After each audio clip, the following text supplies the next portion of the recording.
Estamos viviendo un tiempo de transición y mucha gente se pregunta qué tan bien, qué tan sólida está la economía después del sexenio de Enrique Peña Nieto, qué economía, qué país va a recibir Andrés Manuel López Obrador. Vamos a preguntárselo a Luis Pasos. Él es autor de muchos libros que tratan sobre temas económicos principalmente. Es director del Centro de Investigaciones sobre la Libre Empresa y profesor de la Escuela Libre de Derecho. Luis Pasos, gracias por estar con nosotros. Gracias, Sergio, por invitarme.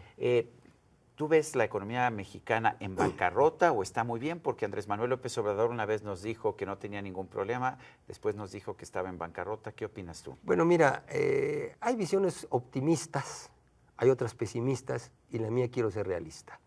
No quiero ir de un lado a otro. La economía de México ha retrocedido en general. No podemos dejar de aceptar que en el sexenio de Peña Nieto hubo avances, como fue la apertura energética, como fue la reforma educativa, pero también hubo oscuros que echan a un lado esos avances. Por ejemplo, Peña Nieto desperdició una oportunidad al aumentar impuestos, tuvo 4 veces más recursos que la disminución del precio del petróleo al inicio. Pudo haber terminado con unas finanzas equilibradas, con una deuda menor, sin embargo, continuó gastando, continuó gastando. Los 3 primeros años no se fijó que en Pemex estaban saqueando Pemex, saquearon muchos estados también. Todo esto desequilibró las finanzas, se siguió pidiendo prestado. En 2017 se presentó un panorama de menor déficit porque el Banco de México les dio dinero, pero la economía no está, por ejemplo, como la que recibió Echeverría. Echeverría recibió de Díaz Ordaz una economía sin deuda, equilibrada, con una inflación menor que los Estados Unidos, y ahora AMLO va a recibir, López Obrador, va a recibir una economía en un estado delicado. No estamos quebrados, pero estamos con una economía desequilibrada que inmediatamente requiere de tomar medidas urgentes, y entre ellas está bajar el gasto público, no hay otra. ¿Las medidas de austeridad que han anunciado tanto Andrés Manuel López Obrador como algunos de los miembros de su equipo te parecen positivas? Mira, algunas sí son positivas, pero son muy limitadas. Algunas son más bien mediáticas, como el quitar la jubilación a los expresidentes. El problema, por ejemplo, de las jubilaciones es las de Pemex, son las de la CFE, que ya no las pueden pagar estas empresas y se tienen que pagar del presupuesto, e implican tanto dinero como la Secretaría de la Defensa Nacional y la Secretaría de Marina.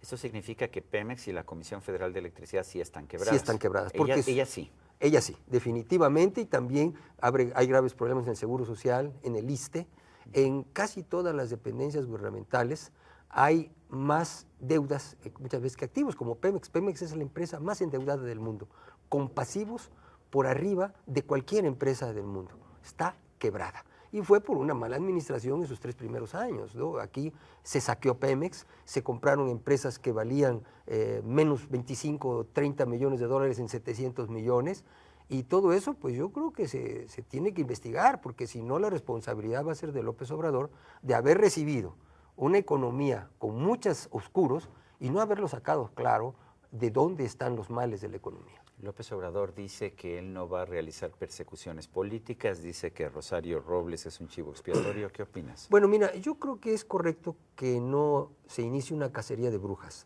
pero eso no quiere decir que no se investiguen pues todo lo que se llevaron. Por ejemplo, mi paisano, que yo lo estimaba mucho, al exgobernador de Veracruz, Javier Duarte, pues tiene una gran cantidad, reunió en 6 años más dinero que el 99% de los empresarios de México.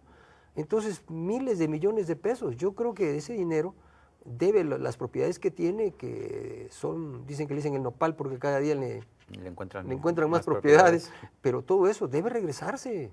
Toda esa corrupción debe investigarse. López Obrador no debe recibir un gobierno si no hace auditorías a todo, porque si no, toda esa corrupción se le va a pasar a él. ¿Qué opinas de medidas como recortar los sueldos de los altos funcionarios públicos o despedir al 70% del personal de confianza de las secretarías o dispersar las oficinas de gobierno por todo el país? Primero hay que decir que en principio es positivo, porque ha habido un abuso, no tan solo en sueldos. A los sueldos. Recortes a los sueldos, más que el sueldo son prestaciones que se dan abusos que se dan. Y lo más grave, obviamente, es lo que se roban, vamos a hablar claro, ¿no? No es tanto el sueldo.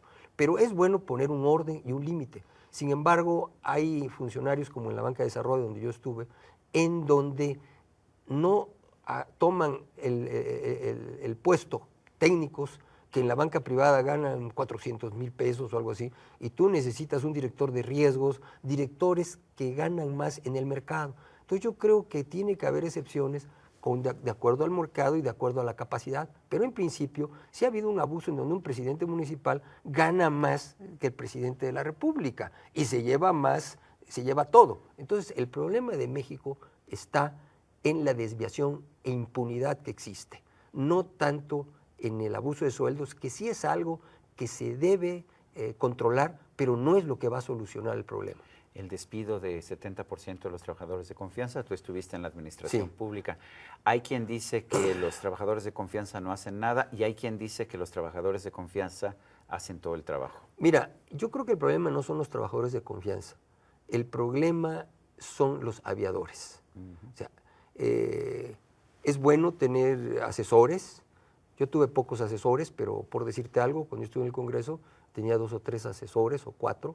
Después, sin decir nombres, pues no tiene caso, contrataron una compañía para que asesorara a la comisión en la que yo estaba, que era la de presupuesto, y le pagaban, parece que 5 millones de pesos mensuales. Eso es un abuso. Entonces, hay muchos abusos en los asesores. Me comentaba un día el secretario de Hacienda, Paco Gil, que cuando él llegó había 60 asesores para el secretario. Pues es mucho, ¿no? Con 6 tienes buenos asesores y con equipo de gente que está trabajando. O sea, el problema, yo cuando llegué a algunas de las partes donde estuve, pues había gente que estaba ahí, que llegaba y le decían, ¿conoces a este? Pues no, es que ahora como llegó el nuevo, vienen muchos que nunca venían. Entonces, hay una gran cantidad de aviadores. Y esos aviadores están como personal de confianza. En muchas partes, como el caso de Pemex, pues sabemos que el problema son los sindicalizados. En el caso del Seguro Social, el problema del Seguro Social es que no quisieron subrogar servicios porque se opuso el sindicato y dan un mal servicio, o sea, ni pichan, ni cachan, ni dejan batear. Entonces, el problema de México, en la CFE y todo eso, es el personal sindicalizado. Y también los de confianza, a veces confianza quiere decir que no van a trabajar, ese es el problema, o que no hacen nada. Eso se puede corregir cuando hay jefes que saben, pero en que general, obligan. No, de confianza significa que no están sindicalizados. Exactamente, pero la no mayoría significa, de ellos exactamente. sí están ahí, sí. El problema, por ejemplo, de Pemex es el sindicalizado. El de confianza se puede arreglar y obviamente que debe arreglarse aquellos que trabajen y sean necesarios. Se dice que la diferencia entre el sector público y el sector privado es que en el sector privado primero hay la necesidad y después creas el empleo. En el sector público primero creas el empleo y después a ver qué hace. Yo creo que eso se debe acabar y sería positivo que lo hiciera. Dispersión de plazas, dispersión de oficinas en toda la República. Bueno, mira, en principio parecería bueno que se hiciera. A pesar de que va a costar 135 mil Ahí millones el problema. de pesos. Nosotros no podemos decidir sin costos y eso tenemos que aplicarlo a todo. No tan solo lo que se va a hacer, sino cuánto cuesta ese cambio. Mandar a Chiapas alguna dependencia, pues cuesta mucho y más cuando tienen que venir a ver al presidente para todo. Entonces, yo creo que lo que hay que hacer es bajar el personal que no está haciendo nada, realmente ser más drásticos en el sector público, porque recordemos que por cada empleo que crea el sector público, son 2 empleos que se dejan de crear en el sector privado.